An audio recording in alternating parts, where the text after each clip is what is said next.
नमस्कार बच्चों। आज हम करेंगे चैप्टर नंबर फर्स्ट है जो पॉलिटिकल साइंस है, क्लास 8 इंग्लिश मीडियम। उसके हम जो क्वेश्चन आंसर हैं पूरे क्वेश्चन आंसर्स को रिवीजन करेंगे और आपको एक ही वीडियो में पूरे क्वेश्चन आंसर जो इम्पोर्टेंट है वो आपको समझ आ जाएंगे। तो हमारा पहला क्वेश्चन है, चैप्टर का नाम है द इंडियन कॉन्स्टिट्यूशन, भारतीय संविधान। इसमें पहला क्वेश्चन है व्हाट इज़ द कॉन्स्टिट्यूशन, संविधान किसे कहते हैं। तो किसे कहते हैं संविधान, तो the written document of the rules and laws, the written document of the rules and laws according to which the government of a country is carried out is called a constitution. इसका मतलब है जिन नियमों और कानूनों के अनुसार किसी देश को चलाया जाता है उसके लिखित प्रलेख को हम क्या कहते हैं, संविधान कहते हैं। तो the written document of the rules and laws according to which the government of the country is carried out is the called a constitution। तो किसे कहते हैं संविधान, the written document of the rules and laws, the written document of the rules and laws according to which the governance, governance मतलब होता है सरकार, a country is carried out is a called constitution. Okay, second question है how many days Indian constitution has ready. तो कितने दिनों में भारतीय संविधान रेडी हुआ था, तो कितने दिनों में रेडी हुआ था भारतीय संविधान। तो हमारे भारत देश का संविधान कितने दिनों में रेडी हुआ था भैया, भारत का संविधान 2 years 11 month और 18 days में क्या हुआ था, रेडी हुआ था। तो how many days the Indian constitution ready, तो 2 years 11 month 18 days, 2 वर्ष 11 माह और 18 दिन में भारतीय संविधान रेडी हुआ था। नेक्स्ट क्वेश्चन है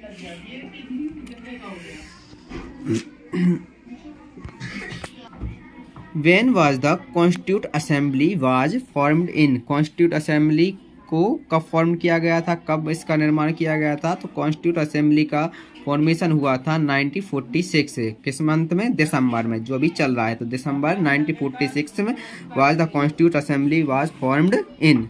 नेक्स्ट क्वेश्चन है who was the president of the constitute assembly. तो कॉन्स्टिट्यूट असेंबली का प्रेसिडेंट कौन था, अध्यक्ष कौन था। तो भारतीय संविधान सभा का अध्यक्ष कौन था, तो कौन था कॉन्स्टिट्यूट असेंबली का प्रेसिडेंट, अध्यक्ष कौन था, अध्यक्ष थे डॉक्टर राजेंद्र प्रसाद। कौन था, doctor Rajendra Prasad. Doctor Rajendra Prasad was the president of the Indian constitute assembly. Okay, how many members were the constitute assembly in 1946। भारतीय संविधान सभा में कुल कितने मेंबर थे, तो कितने मेंबर थे, तो 300 मेंबर थे। कितने थे, 300 members were the constitute assembly in 1946। Okay, next question है who is known as the father of Indian constitution. Indian constitution का फादर किसे कहा जाता है, तो किसे कहा जाता है, डॉक्टर भीमराव अंबेडकर को भारतीय संविधान का पिता कहा जाता है। अगला है question how many articles in Indian constitution. तो कितने आर्टिकल्स हैं, 395 articles in the Indian constitution. 395 articles हैं टोटल। कितने आर्टिकल्स हैं, 395। ठीक है, अगला क्वेश्चन है व्हेन वाज मोनार्की एबोलिश्ड इन नेपाल। तो मोनार्की को कब एबोलिश किया गया था, तो मोनार्की एबोलिश्ड इन 2006। कब एबोलिश हो गई थी मोनार्की, 2006 में। मतलब राजतंत्र का अंत कब हो गया था, 2006 में। In which year was the constitute assembly of India formed and how many years did take it the formation. मतलब भारतीय संविधान सभा का गठन कब हुआ और इसको तैयार होने में, मतलब संविधान को तैयार होने में कितना समय लगा, कितने ईयर्स लगे। तो कब हुआ था कॉन्स्टिट्यूट असेंबली का formation, 1946। In 1946 was the constitute assembly formed. ठीक है, Indian constitute assembly and 2 years 11th month and 18 days। कितने days, 18 days take it formation. कितने लगे थे, 2 years 11 month और 18 days। ओके, अगला है question what is called as the conscience of Indian constitution. भारतीय संविधान की आत्मा किसे कहा जाता है। तो जो फंडामेंटल राइट है जो हमने आपको बताए थे, मौलिक अधिकार, मौलिक अधिकार को भारतीय संविधान का क्या कहा जाता है, आत्मा कहा जाता है। ठीक है, what right the meaning of universal adult franchises. ठीक है, यूनिवर्सल एडल्ट इसको क्या कहते हैं, यूनिवर्सल एंड फ्रेंचाइजी का मतलब होता है सार्वभौमिक वैश्य मताधिकार, ठीक है। तो the meaning of universal adult franchise that means, इसका मतलब है every person of India, Bharat का प्रत्येक हर वह नागरिक हु क्रॉस्ड 18 ईयर्स एज, जो अपने 18 वर्ष की आयु पूरी कर चुका है, द राइट टू वोट, वह मत देने का अधिकारी है। ओके, अगला है what is meant by federalism. Federalism का क्या मतलब है? The federalism is meant by the division of power between central and state government, ठीक है। तो फेडरलिज्म का मतलब होता है division of power between central and state government. Next question है among whom are the power separated among the legislature, executive and judiciary, ठीक है। legislator, executive and judiciary, ठीक है। मतलब विधायिका, एग्जीक्यूटिव मतलब कार्यपालिका और जुडिशरी मतलब होता है न्यायपालिका। तो सरकार की शक्तियों को 3 भागों में बांटा गया है। नेक्स्ट क्वेश्चन है What is meant by the right to equality? Right to equality is means all persons are equal before law. The government cannot be discriminate on any basis on religion, caste and sex. Okay. How many fundamental right have been provided to us? कितने fundamental right है, मौलिक अधिकार प्रदान किए गए हैं? तो हमने आपको बताया था कितने अधिकार प्रदान किए गए हैं, 6 है। Right the name and describe any 2 fundamental, तो कितने फंडामेंटल राइट हैं? तो 6 फंडामेंटल राइट है। कितने हैं? 6 है, ठीक है। Right to equality, right to freedom, right against exploitation, right to freedom of religion, cultural and education right, right to constitutional remedies. First है राइट टू इक्वालिटी, मतलब समानता का अधिकार। तो right to equality that means all person are equal before law, that means all person are equal before law, मतलब प्रत्येक व्यक्ति कानून के समक्ष समान है।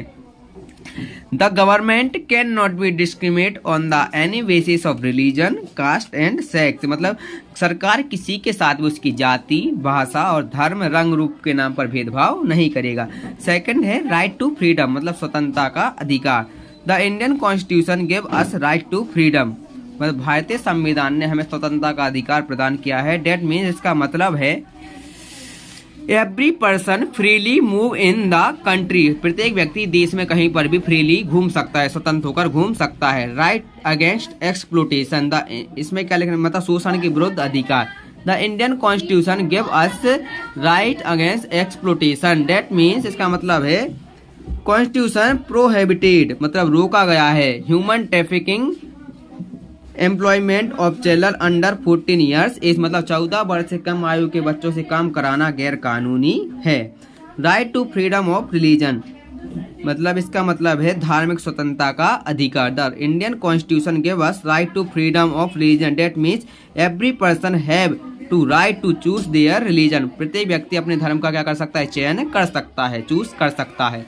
अगला है cultural and education right. The Indian constitution give us cultural and education right, that means every person has right to education and protect our culture, प्रत्येक व्यक्ति को शिक्षा प्राप्त करने का और अपने कल्चर को बचाने का अधिकार प्राप्त है।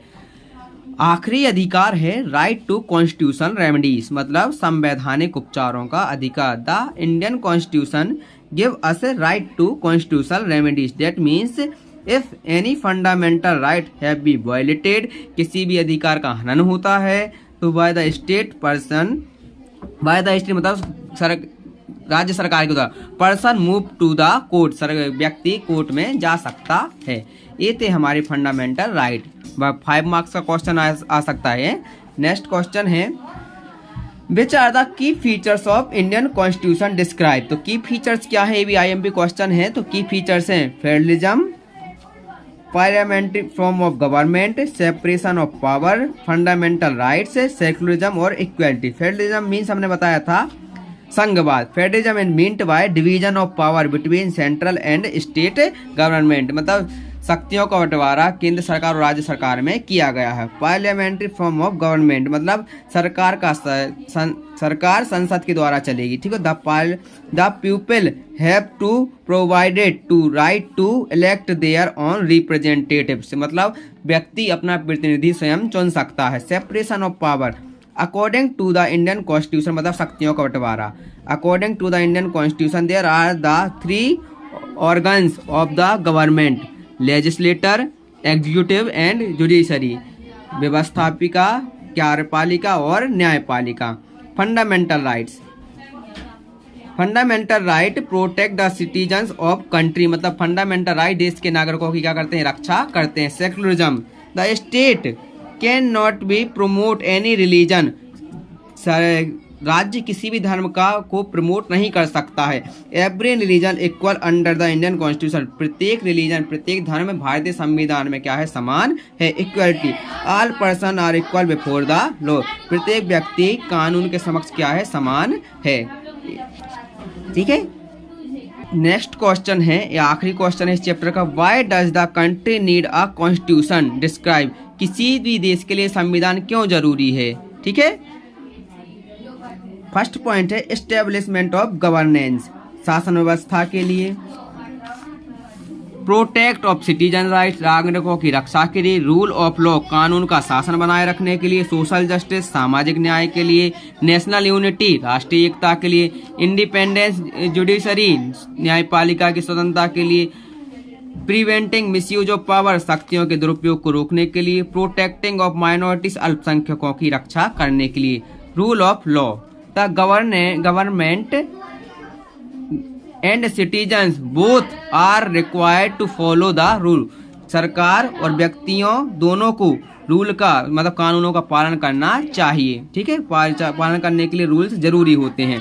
Social justice the Indian constitution promote social justice भारतीय संविधान सामाजिक न्याय को बढ़ावा देता है। नेशनल यूनिटी राष्ट्रीय एकता मतलब the Indian constitution promote national unity सभी भारतीय संविधान नेशनल यूनिटी मतलब राष्ट्रीय एकता को बढ़ावा देता है। Protect of citizen right the Indian constitution protect all fundamental right such as the freedom of religion ETC. ठीक है। Protect preventing misuse of power मतलब शक्तियों के दुरुपयोग को रोकना मतलब शक्तियों के दुरुपयोग को रोकने के लिए अधिकार मतलब की फीस जरूरी। The Indian constitution prevented misuse of power शक्तियों के दुरुपयोग को रोकता है।